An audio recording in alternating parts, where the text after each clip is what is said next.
You know what's white supremacy? Dentistry, exercise, monogamy, and a whole lot more that you didn't know. But oh, just you wait till I show you.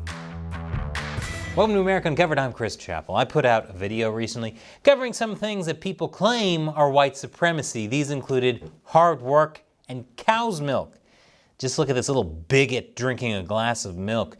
She's obviously internalized white supremacy.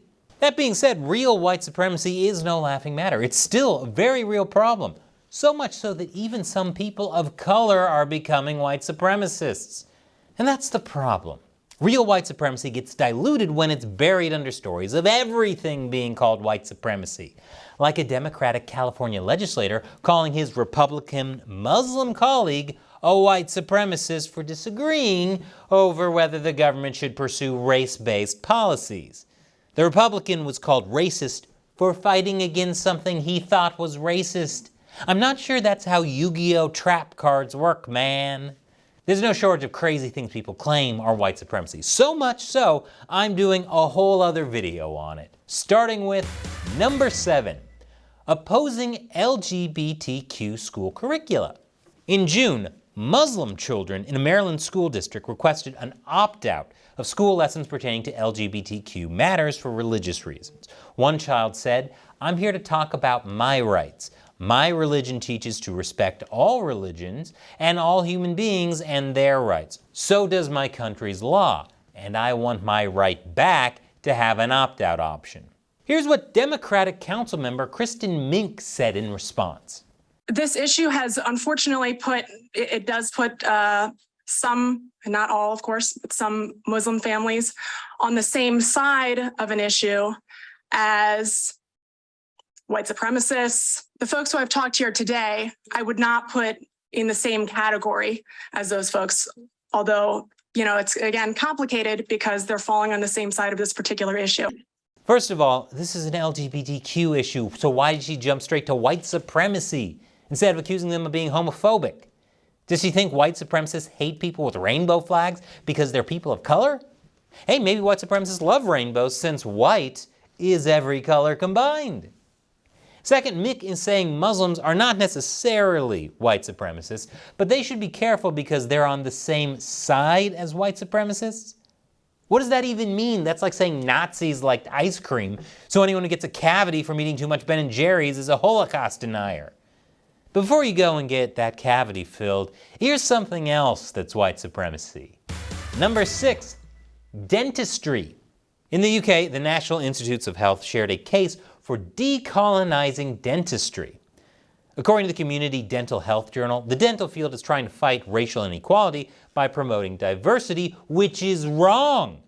Instead of diversity, they should focus on decolonization. The journal said, knowledge production in dentistry has neglected the interconnected histories of colonialism, racial capitalism, and patriarchy that continue to shape oral health inequalities and work towards promoting white supremacist beauty ideals.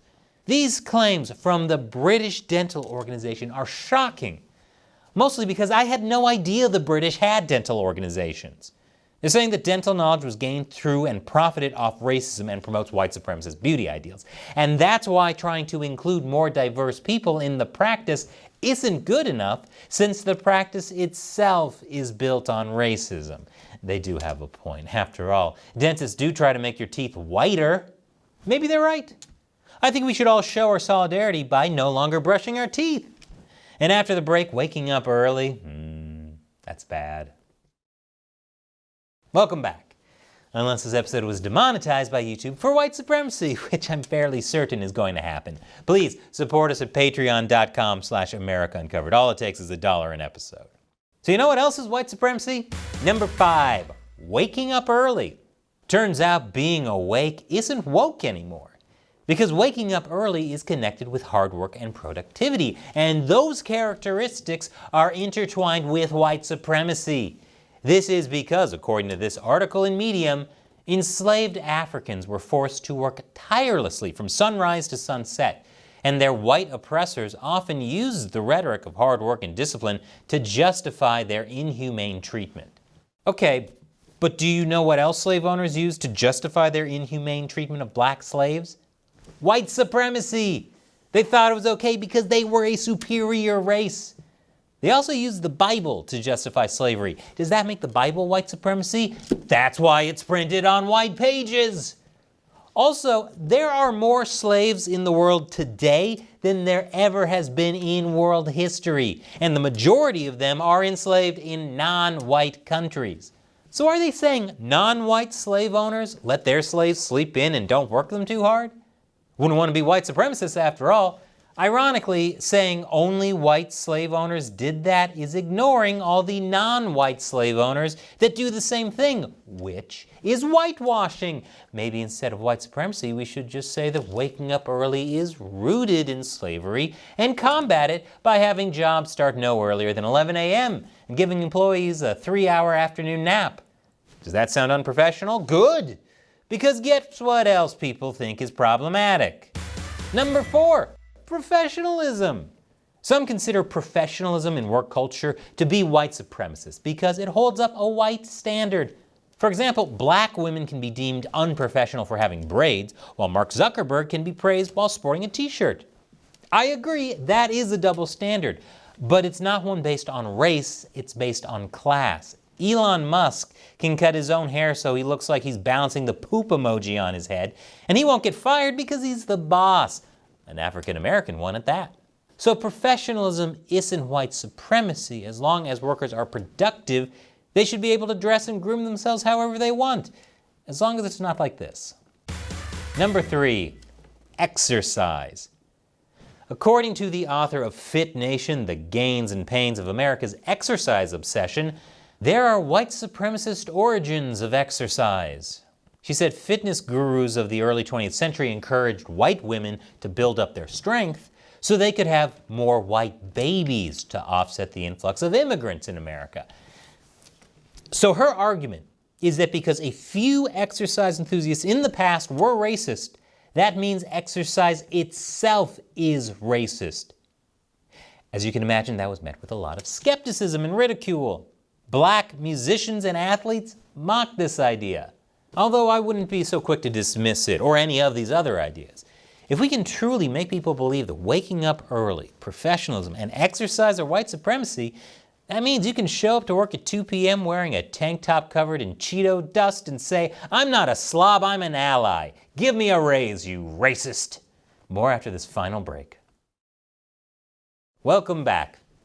And this example of white supremacy comes all the way from Japan. Number 2, anime. Anime is very popular in the black community, despite anime having a history of portraying some characters like negative black stereotypes. This has led many black people to question their love of an industry that seemingly might not love them back. So what could be behind Japanese animation made in Japan by Japanese people having negative depictions of black people? You guessed it, Japanese people must be white supremacists. Some claim anime falls victim to white supremacy because of its depiction of black people and the fact anime characters appear to be white and lack identifiable Japanese characteristics. They're obviously forgetting that a lot of anime characters also lack identifiable human characteristics. If you see someone in real life with anime eyes, run, they're a demon. Japan has a history of overlooking racism, even going so far as to say it doesn't exist there. By saying Japanese or any non-white group's racism is white supremacy, it takes agency and autonomy away from them, making it seem like they don't know any better and are following the lead of white people, or in other words, calling everything white supremacy is white supremacy. You gotta keep your eyes open for this kind of thing, just not that open. Ugh. And finally, number 1, monogamy. Like dentistry knowledge, some feel that sex needs to be decolonized. There have been calls for minorities to move past monogamy to enrich kinship, and they should resist racialized moral authorities. I'm sure by now you can guess what the argument about this is.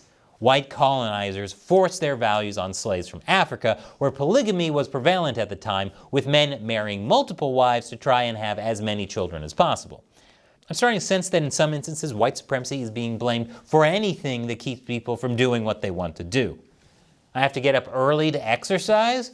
No, I don't. That's white supremacy. Get caught cheating on your partner? Just trying to fight white supremacy. What's next? Are they going to say eating healthy is white supremacy? No, there's no way that's next. Because people are already saying it. Apparently New Year's resolutions are racist too. Yes, some people believe that. Once again, I want to be very clear. I said this at the end of the other video on this topic, and I'll say it again here. White supremacy is real, and where it does exist, it's a problem. But we're not going to be able to stamp it out by calling everything white supremacy. And like that last episode, this episode is going to get demonetized, so please click the orange button, support the show on Patreon with even $1 an episode. Once again, I'm Chris Chappell. Thanks for watching America Uncovered.